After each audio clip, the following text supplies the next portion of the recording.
తర్వాత ఈయనతో గట్టిగా మాట్లాడి ఇది అవుతుంది అని చెప్తే ఈయన డైరెక్ట్ గా ఆయనకి ఫోన్ చేసి లేదు నువ్వు వదిలేసి నేను పెళ్లి చేసుకుంటా అని చెప్పి మాట్లాడిన వాస్తవం అన్నట్టుగానే చెప్తుంది ఈవిడ.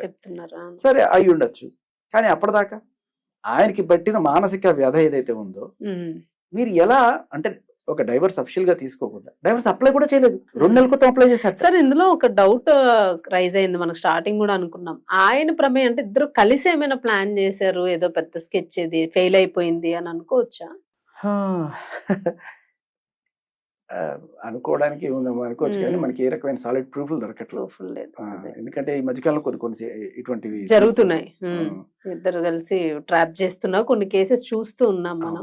అది వర్కౌట్ అవ్వక ఏం చేయాలో అర్థం కాక ఏదో రకంగా ఇరికిచ్చే ప్రయత్నం అయితే కక్ష సాధింపు చర్యగా. ఒకవేళ ఈ డౌట్ కి సమాధానం ఏంటంటే, ఒకవేళ ఇటువంటి పనులు చేస్తున్న వాళ్ళ కోసమే అనుకుంటా మన సుప్రీంకోర్టు రీసెంట్ గా ఒక జడ్జిమెంట్ పాస్ చేసింది. అది ఏంటంటే, నీ భర్తతో నువ్వు ఉంటూ విడాకులు కాకుండా లీగల్లీ వెడెడ్ టు హిమ్, చట్టబద్ధంగా నువ్వు ఆయన భార్య అయి ఉన్నప్పుడు వేరే వ్యక్తి ద్వారా నువ్వు గనక ఒక పిల్లనో కంటే, అంటే అనైతికంగా వేరే వ్యక్తితో నువ్వు పిల్లనో కంటే వాడి బాధ్యత కూడా నీ మొగుడిదే.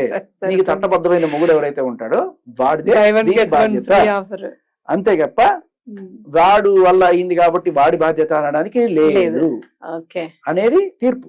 ఇది కేరళ కోర్టులో ఒక సంచలనం అనమాట, మనం మీరందరూ చూసే ఉంటారు. దాంట్లో ఏంటంటే ఆయన వెళ్ళి DNA టెస్ట్ చూపిస్తాడు, వీడు నా కొడుకు కాదు, ఆవిడ కూడా ఒప్పుకుంటుంది, అవును సార్ వీడికి పుట్టలేదు సార్, వేరే వారితో నేను ఆ టైంలో వేరే వారితో ఉన్నాను, ఇంటి పేరు మార్పించండి అంటే వాళ్ళు ఒప్పుకున్న వీళ్ళు ఒప్పుకున్న ఆయన ఒప్పుకోవట్లే జడ్జి.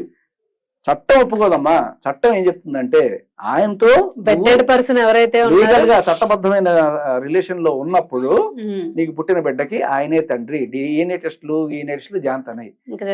సో ఇప్పుడు ఏంటంటే ఇది తెలియని చాలా మంది ఇలాంటి ప్రెగ్నెన్సీ డ్రామా ఆడి ఎవరైనా సరే, మిమ్మల్ని గనక ఇప్పుడు చూస్తున్న వాళ్ళు ఎవరైనా సరే ఏదో వ్యామోహానికో దేనికో పోయి ఆవిడ పిల్లల తల్లి అని తెలిసి అయినా సరే, లేకపోతే ఆవిడ వేరే వాళ్ళ భార్య అని తెలిసి కూడా కొంతమంది ఎవరైతే అనైతిక సంబంధం పెట్టుకుంటారో అటువంటి వాళ్ళు తర్వాత జనరల్ గా ఇటువంటి హనీ ట్రాప్లు ఎవరైతే చేస్తారో, వాడు చూసాడు కదా కరీంనగర్ లో 100 మంది, ప్రతిసారి ఇది అయిపోయిన తర్వాత ఈ ప్రెగ్నెన్సీ డ్రామా వస్తుంది. డ్రామా వచ్చిన తర్వాత నేను మనకి ఎందుకు అని చెప్పి ఎంతో కొంత డబ్బులు ఇచ్చి వదిలించుకునే వాళ్ళందరికీ కూడా చెప్పేది ఏంటంటే, మొగుడు పెళ్ళం ఉన్నప్పుడు ఆ బిడ్డ ఒకవేళ మీ వల్ల అని చెప్పి వాళ్ళు ఎవరన్నా చెప్పినా కూడా మీరు తెలుసుకోవాల్సిన చట్టం ఏంటంటే, నా వల్ల కాదు ఎవరి వల్ల అయినా సరే దానికి తండ్రి నువ్వే అవుతావు రాబాయ్ అని మీరు వాడికి చెప్పచ్చు.